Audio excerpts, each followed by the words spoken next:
नमस्कार मित्रों, स्वागत है आपका इस यूट्यूब चैनल पे। शिक्षकों को इसी माह से टैबलेट पर लगानी होगी हाजिरी। सभी बीएसए को सिम व डाटा खरीदने संबंधी आदेश जारी। जैसा कि आपको पता है कि अभी कुछ दिन पहले आदेश जारी हुआ था, जिसमें 200 रुपये प्रति माह के हिसाब से सभी शिक्षकों को या कह लीजिए सभी टैबलेट धारियों को दिया जाएगा प्रति विद्यालय। और उस 200 रुपये का आपको हर माह रिचार्ज करके सभी 14 रजिस्टर्स को ऑनलाइन करना है। लेकिन उसके बीच एक रजिस्टर जो सबसे ज़्यादा संवेदनशील कह लीजिए, चाहे विवाद वाला कह लीजिए, वो है शिक्षकों की हाजिरी। पहले पढ़ लेते हैं खबर, फिर करेंगे इस पर चर्चा।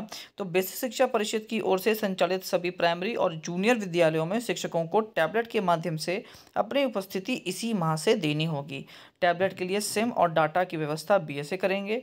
शिक्षा महानिदेशक कंचन वर्मा ने बुधवार को आदेश जारी कर दिया है।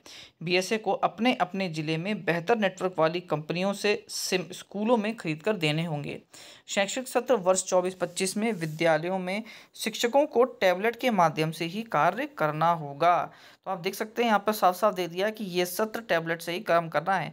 बता दें कि पूरे प्रदेश भर के स्कूलों में 2.25 लाख से अधिक टैबलेट वितरण पिछले ही सत्र में किया जा चुका है। लेकिन शिक्षक लगातार विभाग से सिम और डाटा की मांग कर रहे थे। उनका कहना था कि इस बजट नहीं मिलेगा, कैसे काम होगा। जब शिक्षा महानिदेशक ने ग्रांट से सिम और डाटा खरीदने की अनुमति दे दी थी, तब शिक्षकों ने इसमें एक मुद्दा उठाया कि सिम हम अपने नाम से नहीं खरीदेंगे। अब ग्रांट के माध्यम से विभाग ने खुद सिम और डाटा खरीद कर देने का आदेश जारी किया है। केंद्रीय शिक्षा मंत्रालय की ओर से प्रदेश के परिषदीय प्राथमिक, उच्च प्राथमिक एवं कंपोजिट विद्यालयों को नामांकन के आधार पर 5 श्रेणी में वर्गीकृत करते हुए कंपोजिट स्कूल ग्रांट की स्वीकृति दी है।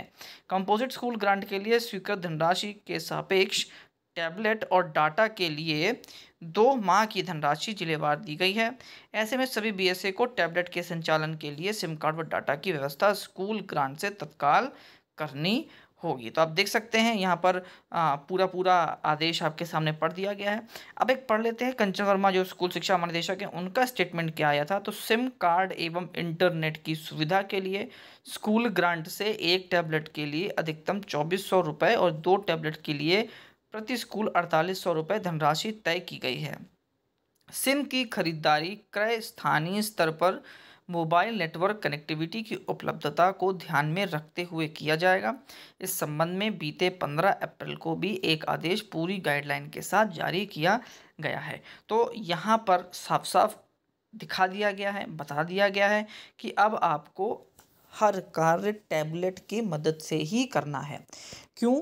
क्योंकि मोबाइल से यूज़ करने में आपकी जो इन्फॉर्मेशन वो भी जाती है, आपका इंटरनेट जाता है, आपकी बैटरी जाती है एवं आपकी जो सभी पर्सनल चीज़ें हैं वो भी आपकी शेयर होती हैं। इस पर कई बार सवाल उठा था, जिसको लेकर टैबलेट्स आ चुके हैं। अब इंटरनेट को लेकर समस्या थी, तो उसमें सिम के लिए ग्रांट आई, लेकिन सिम किसके नाम से खरीदी जाए इस पर भी समस्या थी। तो अब अंत में उस समस्या का निराकरण करते हुए ये कहा गया है कि बीएसए अपने स्तर से सिम खरीद कर देंगे। लेकिन जो ये पेपर में छपा है, ऐसा कहीं पर भी आदेश में नहीं लिखा है। आदेश में सिर्फ इतना लिखा हुआ है कि जो टैबलेट है उसके लिए इतना इतना पैसा आया है, सिम उस इलाके की कनेक्टिविटी के हिसाब से ली जाएगी और वो कंपोजिट ग्रांट से खरीदी जाएगी। कहीं भी आदेश में ये वर्णित नहीं था कि बीएसए अपने स्तर से खरीद कर विद्यालय में पहुंचाएंगे। ऐसा कोई भी चीज़, कोई लाइन उस आदेश में नहीं थी। तो ये पेपर कटिंग में आधी अधूरी बात है, इसमें पूर्णतः सच्चाई नहीं है। ऐसा कहीं भी आदेश में नहीं दिया गया है। इसीलिए सवाल अभी भी बना हुआ है कि सिम किसके नाम से लेनी है। क्या सिम बीएसए अपनी आईडी के नाम से लेंगे? तब तो कोई समस्या ही नहीं है। लेकिन एक बात ध्यान रखिए, एक एक ज़िले में 100 नहीं, कम से कम 300-400 विद्यालय होते हैं कम से कम। और अगर 300-400 विद्यालयों के लिए बीएसए अपनी आईडी से केवल सिम ले, ये पॉसिबल नहीं होगा, क्योंकि इतनी सिम तो एक आईडी पर जनरेट ही नहीं हो सकती। तो क्या इसका अंततः एक ही सॉल्यूशन है कि शिक्षक को ही अपनी आईडी से सिम लेनी है? तो क्या होगा जब उसका ट्रांसफ़र हो जाएगा? तो क्या उसके नाम की, उसके आईडी की सिम कोई और विद्यालय के जो लोग हैं वो यूज़ नहीं करेंगे?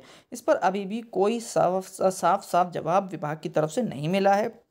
अभी भी ये सवाल खड़ा होता है और खड़ा होता रहेगा, क्योंकि जब हम बात प्राइवेसी की करते हैं तो प्राइवेसी, सबसे बड़ी प्राइवेसी आपकी आईडी लगी हुई है, तभी आपको सिम मिली है। अगर कोई गलत काम होता है या कहीं कुछ भी बवाल होता है तो सबसे पहले आप ही को पकड़ा जाएगा, क्योंकि जिसकी आईडी लगी है तो प्राइमरली तो उसी को पकड़ा जाता है। इसीलिए कोई भी अपनी सिम अपने आईडी से खरीद कर विद्यालय में नहीं लगाना चाहता है।